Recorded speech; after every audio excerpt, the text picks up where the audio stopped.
అందరికీ నమస్కారం అండి. Welcome to YouTube channel KMR Mullapudi. ఈరోజు ఈ వీడియోలో మనం ఈ వాటర్ క్వాలిటీ మన కంట్రోల్లోకి తీసుకుని మన ఇంట్లో మనం టెస్టులు చేసుకుని మనం సాటిస్ఫై అవ్వడం ఎలాగనే దాని మీద మాట్లాడుకుందాం. మీకు అందరికీ తెలుసు, పోయిన 2 వీడియోలకి మంచి రెస్పాన్స్ వచ్చింది. జనం దగ్గర నుంచి నెంబర్ ఆఫ్ కాల్స్ వచ్చినాయి. అలాగే డిపార్ట్మెంట్ ఇంజనీర్లు అంటే వాటర్ సప్లైలో ఉండే ఇంజనీర్లు కూడా కాల్ చేసి దీని మీద మరింత అవేర్నెస్ తీసుకురావాలండి, చాలా బాగున్నాయి వీడియోలు అని చెప్తే ఆ ఉత్సాహంతోనే ఇప్పుడు ఈ వీడియో చేయడం జరుగుతుంది. సో ముందుగా మనం తెలుసుకోవాల్సింది ఏంటంటే అసలు వాటర్ క్వాలిటీ అంటే ఏంటనేది ఇదివరకు మనం తెలుసుకున్నాం. ఒకటేంటి, 3 పారామీటర్లు. మనం తాగే వాటర్లో బ్యాక్టీరియా కిల్ చేయడానికి క్లోరిన్ కావాలి, అదేవిధంగా pH 7 కంటే ఎక్కువ ఉండాలి, అదేవిధంగా TDS కనీసం 150 పైన ఉండాలి. సో ఈ 3 కూడా మన వాటర్ క్వాలిటీకి ఇండికేటర్స్. అయితే ఈ 3 డిపార్ట్మెంట్ ఇంజనీర్లు అంటే గవర్నమెంట్ ఎలాగా దాన్ని కంట్రోల్కి తీసుకొస్తుందంటే మున్సిపాలిటీల్లో పబ్లిక్ హెల్త్ డిపార్ట్మెంటు, అదేవిధంగా పంచాయతీల్లో అంటే గ్రామాల్లో రూరల్ వాటర్ సప్లై డిపార్ట్మెంటు ఈ కార్యక్రమాలన్నీ చేస్తుంది. అంటే వాటర్ ఇవ్వటం, దాన్ని ట్రీట్ చేయటం, జనానికి సప్లై చేయటం అనేది ఈ 2 డిపార్ట్మెంట్లు చేస్తున్నాయి. ఆ 2 డిపార్ట్మెంట్ల కింద దాదాపు ప్రతి జిల్లాలో కూడా ఒక 6 ల్యాబొరేటరీలు దాకా ఉన్నాయి. అంటే 13 జిల్లాల్లోనూ 6x13 యావరేజ్ని అన్ని ల్యాబొరేటరీలు కేవలం ఈ వాటర్ టెస్టింగ్ కోసం ఉన్నాయి. ఇవి కాకుండా ప్రతి ఇంజనీరింగ్ కాలేజీలో కూడా ఒక ల్యాబొరేటరీ ఉంది, అదేవిధంగా ప్రైవేట్ ల్యాబొరేటరీస్ ఉన్నాయి. సో ఇంతమంది ఇన్ని రకాల టెస్టులు చేసి ఇంతమంది ఇంజనీర్లు కష్టపడి దాన్ని ఒక నాణ్యమైన నీరు తయారు చేసి పైప్ లైన్ల ద్వారా మన ఇంటికి ట్యాపుల ద్వారా మనకి చేరుస్తుంటే మనం ఏం చేస్తున్నాం, వాటి గురించి కనీస అవగాహన లేకుండా మనం దాన్ని పక్కన పెట్టేసి ఈ పేపర్లో ఉన్న టీవీలో ఉన్న అడ్వర్టైజ్మెంట్లు చూసి ఆర్ఓ ప్లాంట్ అని, ఆ ప్లాంట్ అని, ఈ ప్లాంట్ అని మనం తెచ్చుకుని దాన్ని నాణ్యత గురించి తెలియనందువల్ల మనం రకరకాల అపోహలతోటి ఆ నీరు తాగి మనం అనారోగ్యం తెచ్చుకుంటున్నాం. అది చాలా దారుణమైన విషయం. దాని మీదే ఇప్పుడు మనం అవగాహన ఈ వీడియోలు చేయడం జరుగుతుంది. సో ఇప్పుడు ఈ వీడియోలో మనం తెలుసుకోవాల్సింది ఏంటంటే, ఈ డిపార్ట్మెంట్ వారు ఈ క్లోరిన్ కలుపుతారు కదా, ఈ క్లోరిన్ కలిపింది ఎంతవరకు ఉంది, మన ఇంటికి వచ్చిన తర్వాత కూడా క్లోరిన్ ఉంటే బ్యాక్టీరియా లేనట్టే. అది తెలుసుకోవడానికి క్లోరోస్కోప్ అనే మీటర్ కొనుక్కోవాలి మనం. క్లోరోస్కోప్ అనే మీటర్ కొనుక్కుంటే ఒకసారి అందులో పెడితే క్లోరిన్ ఉందా లేదా చెప్తుంది. క్లోరిన్ ఉంటే బ్యాక్టీరియా లేనట్టే కాబట్టి మనం తాగేయచ్చు. రెండోది, pH ఎంత ఉంది. మనం ఏంటి 7 పైన ఉండాలనుకున్నాం, మరి 7 పైన ఉందా లేదా చూడండి. డిపార్ట్మెంటు అంటే గవర్నమెంట్ ఇచ్చే నీళ్ళల్లో pH మీటర్ పెడితే ఈ pH మీటర్ 7 పైన ఉందా లేదా తెలుస్తుంది. అదేవిధంగా మనం టిన్నులో కొనుక్కునే RO వాటర్లో ఈ pH మీటర్ పెట్టండి, అది 7 కంటే తక్కువ ఉంటుంది. సో మీకు అక్కడే తెలిసిపోతుంది, ఎవరు చెప్పక్కర్లేదు, వీడియోలో చెప్పక్కర్లేదు, ఎవరు చెప్పక్కర్లేదు, మీకే అర్థమవుద్ది. అదేవిధంగా TDS, TDSకి TDS మీటర్ కావాలి.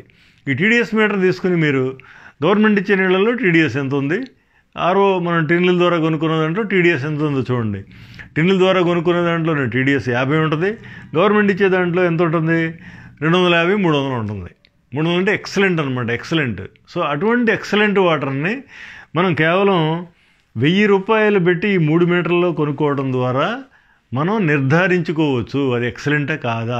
RO వాటర్ చరిత్ర ఏంటి, గవర్నమెంట్ ఇచ్చే వాటర్ చరిత్ర ఏంటి అనేది కేవలం 1000 రూపాయలతోటి ఏ ల్యాబొరేటరీకి శాంపుల్ పంపకుండా మన ఇంట్లో మనం టెస్ట్ చేసుకోవచ్చు.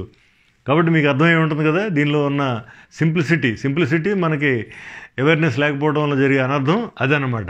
సో ఇప్పుడు ఈ క్లోరోస్కోప్ తోటి టెస్ట్ చేసిన తర్వాత క్లోరిన్ లేదనుకోండి, అప్పుడు ఏం చేయాలి? క్లోరిన్ లేకపోతే ఏమో బ్యాక్టీరియా ఉందేమో, అదే కదా మన డౌటు. సో అప్పుడు ఈ సోడియం హైపోక్లోరైట్ అనేది ఒక కెమికల్ ఉంది. అంటే ఏంటి, ఈ నీళ్లల్లో బ్యాక్టీరియా చనిపోవడానికి క్లోరిన్ కావాలి కదా, ఆ క్లోరిన్ ఉండేదే ఇది. సో ఆ క్లోరిన్ ఇక్కడ 12% క్లోరిన్ ఉంటుంది దీంట్లో. ఇది మనం లిక్విడ్ షేప్లో మనకి టిన్నుల్లో వస్తుంది. ఇది చూడండి, 6 లీటర్ల టిన్ను కేవలం 100 రూపాయల లోపు ఉంటుంది దాని ఖరీదు. 6 లీటర్లు. దాన్ని ఇంకా మనం డైల్యూట్ చేసుకుని రకరకాల అవసరాలకు వాడుకోవచ్చు. సో ఇప్పుడు మీకు మనకి ఎగ్జాంపుల్గా తెలుసుకోవాలంటే ఒక 20 లీటర్ల బింది కానీ ఒక టిన్ కానీ నీళ్ళల్లో కేవలం 4 డ్రాప్స్ వేస్తే అది డిజిన్ఫెక్ట్ అయిపోతుంది. ఏది ఈ కెమికల్ కేవలం 4 డ్రాప్స్ వేస్తే బ్యాక్టీరియా అంతా చనిపోతుంది, మనం సేఫ్ అనమాట.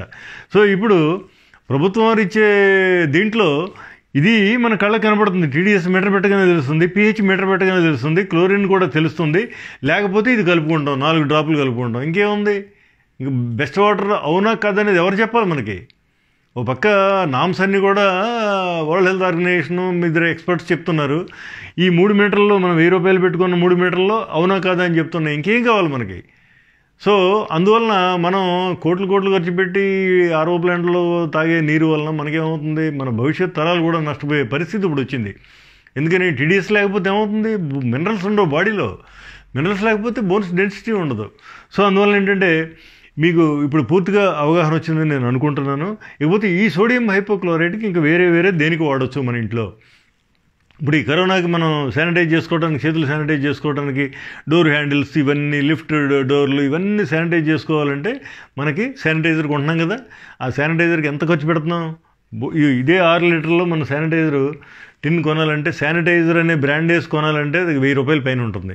ఇంకా చిన్న బాటిల్స్లో కొనాలంటే ఇంకా ఎన్ని వేలు ఉంటుందో తెలియదు. అటువంటిది దీనిలో కొంచెం వాటర్ యాడ్ చేసుకుంటే, కొంచెం డైల్యూట్ చేస్తే ఈ శానిటైజర్ కింద పనిచేస్తుంది. ఇదే అది. సో ఈ శానిటైజర్ అయిన తర్వాత దీన్నే ఫ్లోర్ క్లీనింగ్కి వాడుకోవచ్చు, మంచి డిజిన్ఫెక్టెంట్. అదేవిధంగా బాత్రూమ్ క్లీనింగ్, బాత్రూంలో మురికంతా పోవాలంటే ఇదే.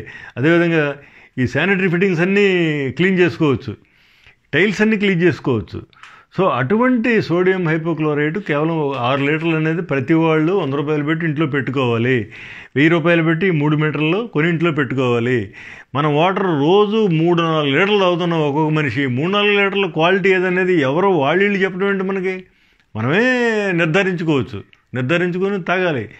ప్రభుత్వం ఖర్చు పెట్టే కోట్లకి సార్థకత తీసుకురావాలి, మన జేబులో నుంచి కోట్లు బయటకు పోకుండా మనం చూసుకోవాలి. ఈ 2 జరగాలంటే ఈ చిన్న పని, ఈ 100 రూపాయలు పెట్టి 6 లీటర్లు కొనండి, ఈ 1000 రూపాయలు పెట్టి 3 మీటర్లు కొనండి, అన్నీ మీరే చెప్తారు జనానికి. సో అందరిలో మనం చదువుకున్న వాళ్ళంతా జనాల్లో అవగాహన తీసుకురావాలి, ప్రభుత్వానికి సహకరించాలి. పంచాయతీలో జనానికి ఈ ట్రీట్మెంట్కి కనెక్షన్ లేదు, గ్రామ పంచాయతీల్లో. దయచేసి గ్రామ పంచాయతీల్లో ప్రజలందరూ కూడా ఈ పాయింట్స్ అన్ని అర్థం చేసుకుని పంచాయతీ సెక్రటరీ కానీ లేదంటే ఆ గ్రామ పంచాయతీ స్టాఫ్ తోటి కోఆర్డినేట్ చేసుకుని ఒక మంచి వాటర్ వాళ్ళు తయారు చేసినట్టు చూడండి.